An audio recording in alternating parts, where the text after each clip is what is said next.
ارزش خدمت آلترناتیوی در ارتش تاجیکستان که یک ماه طول خواهد کشید 25200 سومانی معین شد. حکومت تاجیکستان با صدور قرار 299 نرخ این شکلی خدمت سربازی را 420 نشان دهنده برای حسابها تعیین کرده است که به 25200 سومانی برابر است.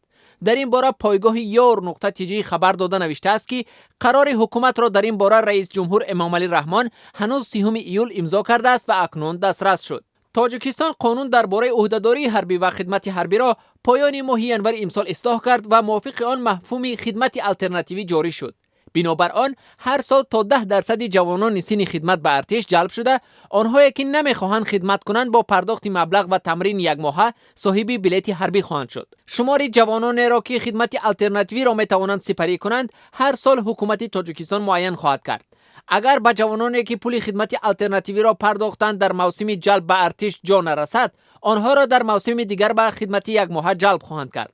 تا آن زمان افرادی که پول خدمت آلترناتیوی را پرداختند به ارتش جلب نمیشوند. بنابر تغییراتی وارد شده به قانون سربازی، جوانانی که کافدرهای نظامی دانشگاه‌های تاجیکستان را ختم می‌کنند تنها بعد از 12 ماه خدمت در ارتش صاحب رتبه افسری احتیاطی خواهند شد. در گذشته ختم کرده های دانشگاه‌هایی که دارای کافدرهای حربی بودند با اشتراک در دوره‌های 40 روزه صاحب بلیت حربی شده رتبه می‌گرفتند.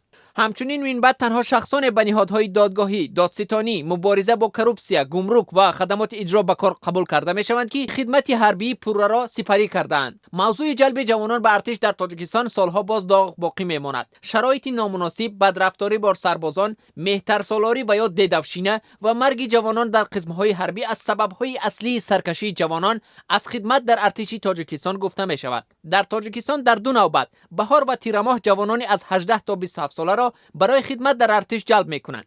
این است که همه سالت ده ها حالتی بازور یا ابله بردن جوانان به ارتش رسانه‌ای می‌شود. سازمان‌های حامی حقوق انسان می‌گویند همه سالت ده ها حالت لطوکوب سربازان را در قسمت‌های حربی ثبت می‌کنند.